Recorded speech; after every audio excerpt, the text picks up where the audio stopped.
Hello everyone, today I'll be talking about OBS and online teaching. If you want to skip ahead to the setup and you kind of already know or understand the issues that comes with online teaching and uploading lessons, then go ahead and skip to the timestamp. I should have some times set up here on this screen, so just go ahead and skip those. But I'll start off with a brief understanding or a brief explanation as to why and how some issues might arise with uploading some lessons. So obviously bad internet could equal a bad experience. Students who do not have access to a solid connection can have unstable and very slow internet. So what this means is that they often can't access homework, and watching lectures can be either a pain or they straight up just can't do it. Internet service providers also often limits upload speeds to around 5 megabits per second. This is actually pretty slow if you're uploading full lessons, so maybe stuff that is like 50 minutes long. Or even short lessons that are of high quality.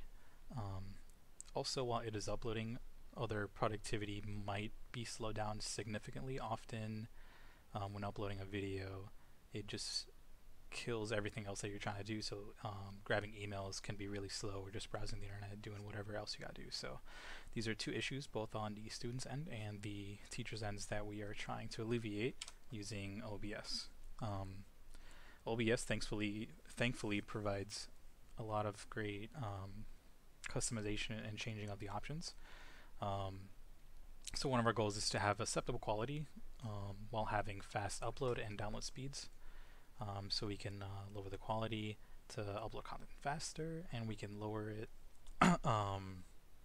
to provide faster downloads for students as well. Another great feature, or another great thing about OBS is that has a lot of features. One that I could see being used a lot is to have the screen that you're recording. So this could be, I don't know, some reading content while also having a webcam showing the teacher's face. Or you could possibly have two screens showing at once. I'll go through that briefly later. Yeah, the only issue is that these features can have a higher learning curve, but I'll try to go over how to set things up. Should be pretty straightforward, but if you do get stuck, don't hesitate to rewatch the video and try to get a better understanding.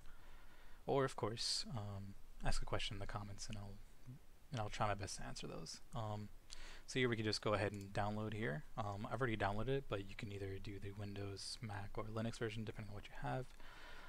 They each have their own downloading process and installation process. But if you've had either of these machines, you should know how to do it. If not, then there should be some guides. However, I do already have it. So we're just going to go ahead and check out the settings. So I'm going to switch over to the OBS window and how it should look.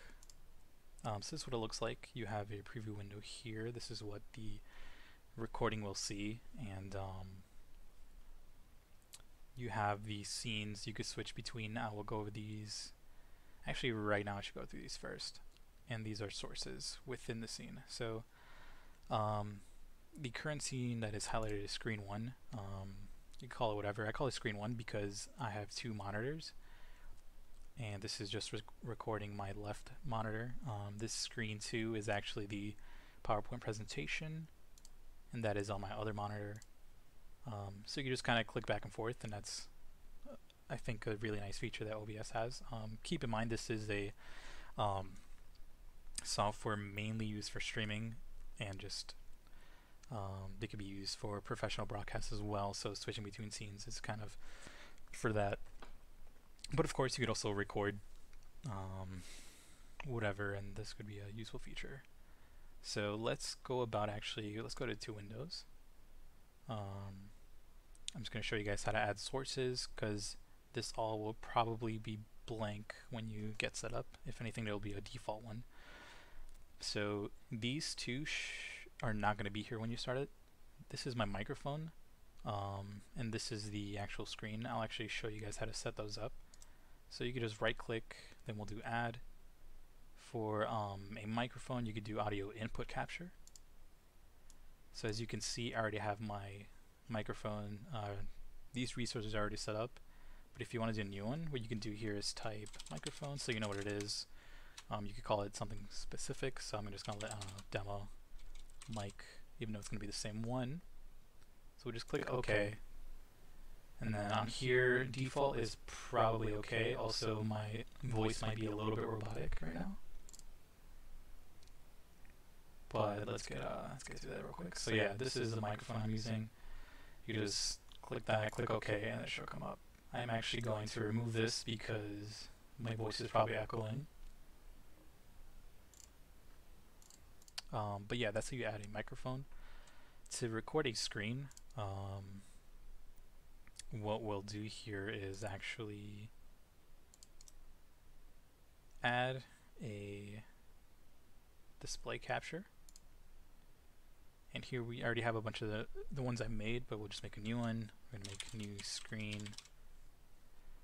And when I do this, here you can see this preview and it looks kind of crazy because of this preview.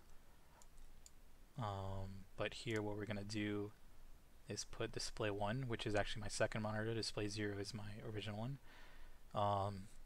If you only have one monitor, then it'll obviously only show one. If you have two, then you know, etc., etc. So we'll do my second screen. So that is currently all you guys see. And we'll actually go back. So you do that, you just click OK, and here it is. So we're gonna actually get rid of new screen again because I already have it set up. So you guys probably don't need that. Here we have the audio mixer. You could play around with the audio levels. So I believe as I do this, my voice should lower. As I go higher, it should go back to normal. Desktop audio, this will record whatever you're playing in the background. So yeah, if you want to display a video for the class or something, then you could just increase this, lower this, whatever. You could have that in the background. So if you're playing a YouTube video, it'll record the audio as well. And then if you want to check, you could play something and it should, yeah, these bars should move up and down. Alright, so let's go to a very important part, which I think is messing with the quality. Some points I already made was by lowering the quality, it'll make your your workflow a lot faster because you'll be messing with the internet less or waiting for the internet less and just working on lessons more, and that's something that we really want. So in here, you can change the theme. I like dark, but yeah, this is a default one. I'll go with dark. Other than that, you can just kind of leave these alone. Stream, well, that's not really important. For this purpose, we just want to record screen. So I'll put, I have it same as stream here. So what I'm going to actually do is we can just change this and it'll reflect on the recordings. So this video bitrate is probably the most important setting if you want to mess around with the file sizes. Obviously having a lower bitrate will create a lower quality video.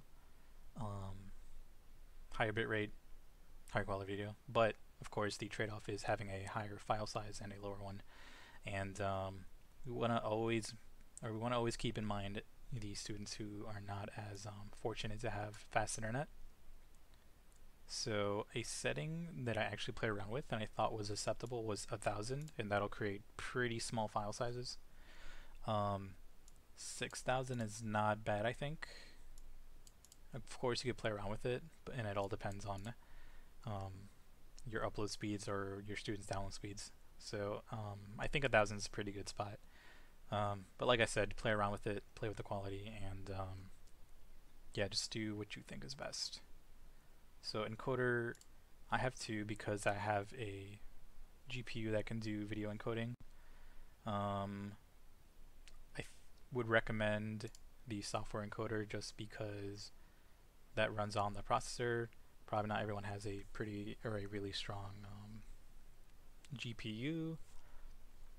So yeah, just don't worry about it. Go to software and that should be fine. Of course, that's the default setting as well. Audio bitrate, we go higher. 160 is fine. If you have like a really good desktop microphone that's like $100, then you probably do want to go higher. But since I'll just have a headset, and I'm sure most people will just have a headset, or like a cheap microphone, then this should be more than enough. Audio settings kind of more the same. Defaults I think are fine. Video, for this I just picked the highest resolution I could have. This doesn't really affect file size, it's more the bitrate that affects it. So I found that lowering the resolution not only didn't worsen quality, it didn't really help with the file sizes. Frame rate, again, I believe a higher frame rate will result in higher file sizes, but I think 30 is more than enough. So yeah, that is perfectly fine. Actually pretty standard. And films are actually 24 frames, but whatever, that's besides the point. Hotkeys are also important.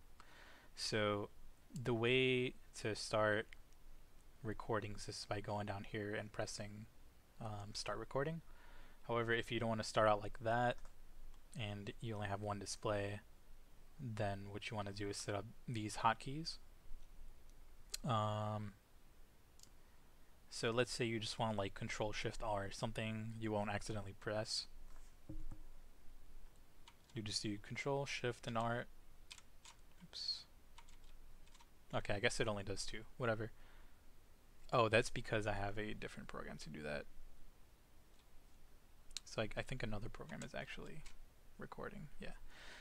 So it's because I already have that set up. But yeah, you could do some other stuff. I press backwards, but yeah, clear. Whatever. Of course, there's other stuff. You could just kind of look over or look through it. And yeah, if you want to have a button to mute and unmute your microphone, you could do that. Like I said, this program has a ton of features that, if you get creative, could be really useful. So yeah, we're just gonna do with that. So now to a more advanced setting. I think this should be what I showed should actually be more than enough for getting you started. But if you want to have, for example, a webcam going as well, I actually have I don't have a webcam, so I have a screen of just my PlayStation running in the background. So I'm going to switch to game screen. I'm going to get out of that. So let's use that as our webcam. What we're going to do is go to this scene. We're going to click Add Video Capture Device. So mine is just called the LGP. That's the device I'm using. But we'll just do something else. We'll just call it a webcam. So we'll do that. So what should happen is in here there should be a webcam option. For me, it's obviously this device I'm using to capture from my PlayStation. We could kind of leave these at default. Of course, you could play around with it, but I don't think it'll be useful to go through all these settings. So yeah, we'll do that. Hopefully it shows up. Actually, I don't think it'll show up because I'm already using it in a different source. So what we're actually going to do is remove this, and I'm just going to use the existing. We'll just use this because it's already there. So yeah, here it is. So what we can do is actually resize it and play around with it. Yeah, so when you set it up, there should be a red line here. And yeah, we could resize this. We could put it right here. So let's say this is you, the teacher, and you have your material, your contents right here. By clicking down here, we could actually turn it off and on. Microphone. I think this, I'm not sure if this actually mutes me.